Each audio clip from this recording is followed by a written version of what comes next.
Hello, how are you? Welcome to the channel. I was going to wait until I got back home to do this, but I've been asked to give an update on mock testing and what that means. So greetings from the other side of the world. I'm in Mexico for the month of March, you might remember, but I thought I'd do this because I've got a lot of tests coming up in April and some folk want some info. So mock tests then, what are they? Essentially, and this is how I do it, it doesn't mean everyone does it this way, but this is what I do. 3 weeks or so before your driving test date, your booked and confirmed driving test date, we will do at least 1 if not 2 mock tests. Now, some might do it the week before. It used to be okay to do it a week before. Can't really do that anymore, and the reason is this: we have to give the DVSA, people that we book the driving test with, 10 working days notice that we're changing, switching, moving the test. Used to be less than that, used to be 3 days at once upon a time. So the problem with that is that if we do a session and you're not ready, we can't move your test date if we're conducting that exercise too close to your driving test date.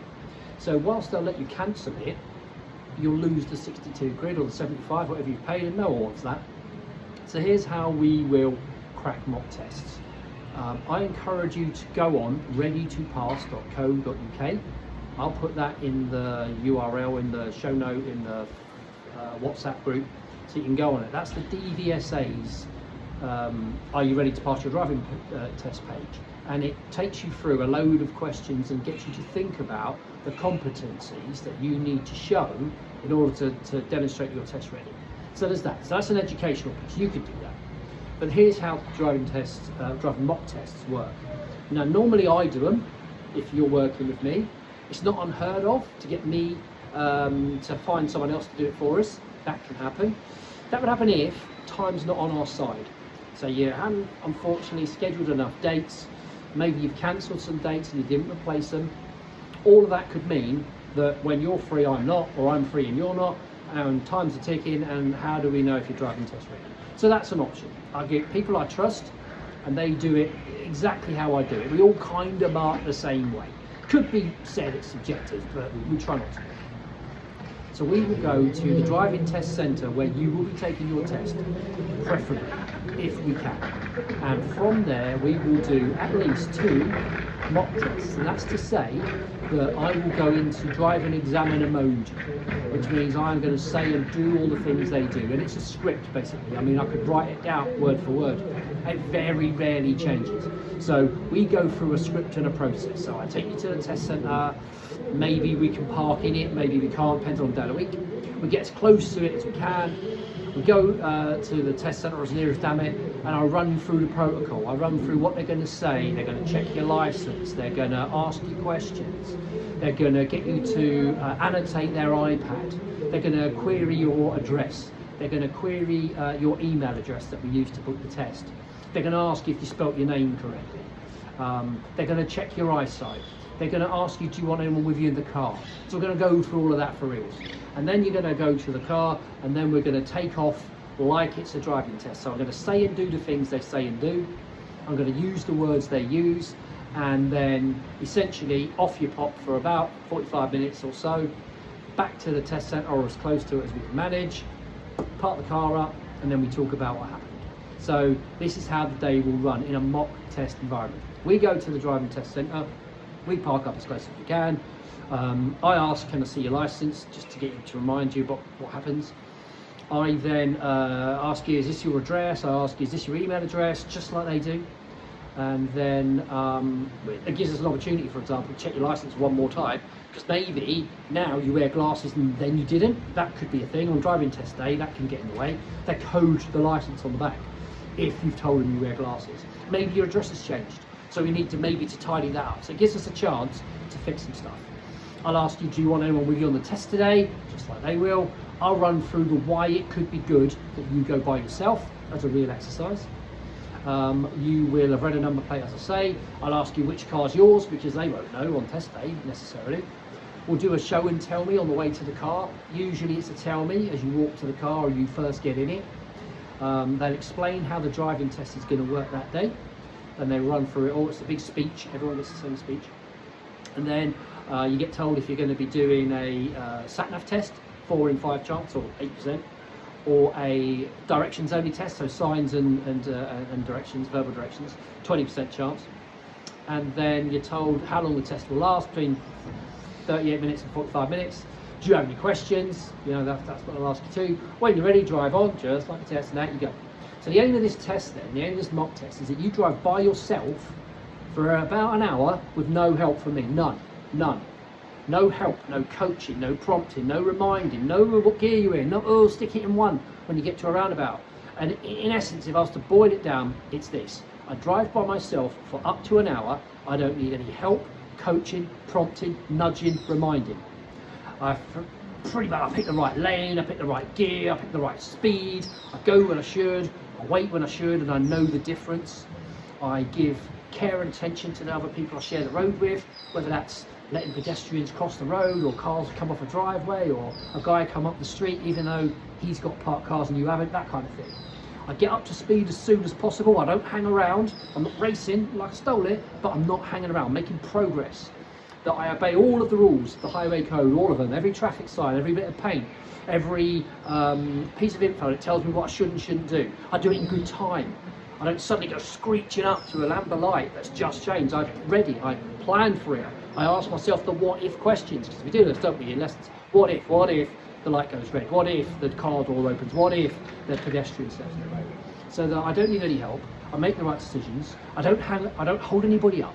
And in essence, in terms of this progress thing, nothing I do makes anybody have to slow down, change direction, or move out of the way for me because of what I did or what I failed to do. And that the driving test performance will have no serious and no dangerous faults, so nothing that's severe that would fail a test. And that I would put in a performance that would be equivalent to 5 minor faults, 5 drive faults or less. Now, can you pass a UK driving test with more than 5 faults? Yes. What's the maximum? 15. On paper, you can pass a driving test with 15 faults. I very rarely see it. And the reason is this. Generally, when you get past about 5 faults, usually, right, you're knocking on for 2, 3 of the same one. Late indicators, early indicators, braking too heavy, braking too late, too near the curb. Nothing on its own that might be test failure, serious fault, or causes our traffic to slow, stop or swerve, but it's a repetitive pattern, an habitual fault. Generally, when you get past 5, 6, 7 faults, generally the person doesn't pass.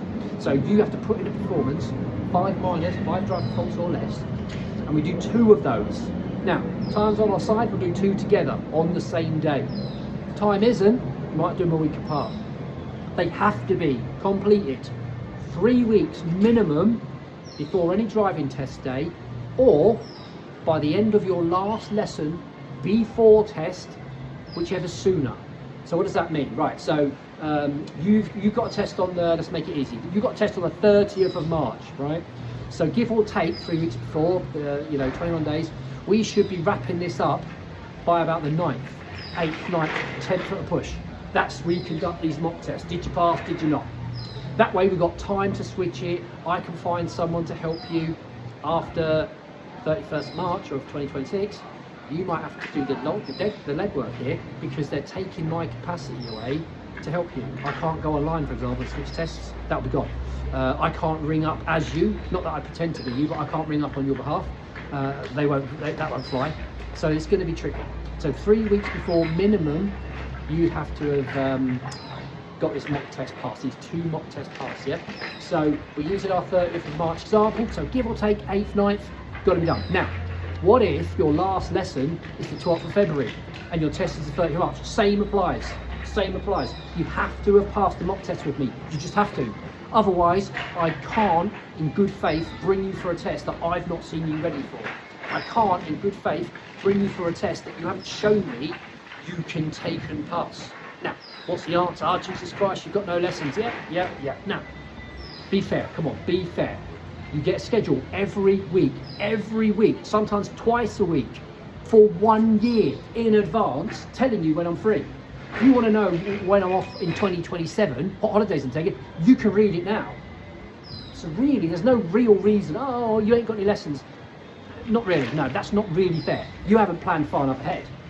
You haven't planned your lessons up to and past your driving test day. That's why you've got no lessons. Now, can it be your work schedule kills you? Yeah, all right, it happens. But part of the relationship we formed when we started talking about this, driving lessons, was I told you I tend to get busy really quickly, I booked really far ahead, I show you my schedule for a whole year. So I never knowingly take anyone on board, and this is the truth, I never knowingly take anyone on board who can't plan weeks and months ahead. If you can only ever plan your lessons this week for next week and this week for the week after, I'll say no to helping you, because I don't want to mess you around. I don't want you to mess me around. I'd far rather send you to someone who can help you. That's better for everyone, isn't it?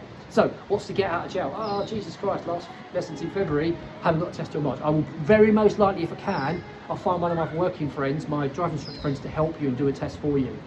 So you'll go out with them in a different car. It's a good experience, because what if, back to the what ifs, right? What if my car went wonky on driving test week and I had to get a Ford Fiesta or a Vauxhall Astra or something, and you're not used to driving it? It's a possibility. I don't want it to happen, but it could. And you know, with the best will in the world, I can't go and pluck another Kia Ceed or a Rio out of the insurance company or whatever. I'd like to, but what if it's not available? So it's a real life thing, isn't it? So I'll get you working with somebody, if I can, who will do a test with you. They'll go to the test center, they'll do everything the same, and they'll tell you honestly, did you pass or fail? I won't tell them what your driving's like. I'd say, just take this person for me, would you? And they'll go off and they'll assess you honestly, and then they'll give you the result. So then if you pass it, wicked, we stay on track. If it's a marginal fail, and I think to myself, do you know what? They don't normally do that. Then maybe I'll say, listen, in the 3 weeks you've got of now, go off and practice roundabouts with mum and dad, if that's a possibility. I might say, I'll give you any cancellation I've got. I'll work on my day off. I do these things. I like to feel like I'll work as hard at this as you do, but you've got to work with me here, yeah? All right, so mock tests then. 3 weeks minimum. 3 weeks minimum for driving test day, or the last lesson that you have, the last one you have, even if it's 8 weeks before. So you've got to manage that. I will try and get you help, someone else to do a mock test. If not only, sometimes it might be, and this is the truth, right? Sometimes I'm like, oh, on the fence, oh, would they pass, won't they pass? It happens. So I'll go off and get my friend to do it, and they'll go, yeah, they're fine, do it. And I'll be like, oh, thanks, because I trust them. Or equally, I can go, oh, I'm on the fence, and they go, no, I wouldn't. I go, okay, can you give them a couple of lessons? And often they go, yeah, and they do. So there's ways and there's means. It all starts with planning. If you fail to plan, truthfully, you plan to fail. So they're mock tests. Hope you found this helpful. If you've got any questions, ask me. I'll see you the next time we're in the car. Thank you for letting me help you. I know you had other choices and you came to work with me, and I'm really glad that you did. And I'll try as hard as you will. If you can stick the effort in and try, and so will I. And we started on this path, didn't we, to get you what you wanted, this driving test passed, right? So let's do everything we can to get it. So thank you for letting me help you. I will see you the next time you're in the car, all right?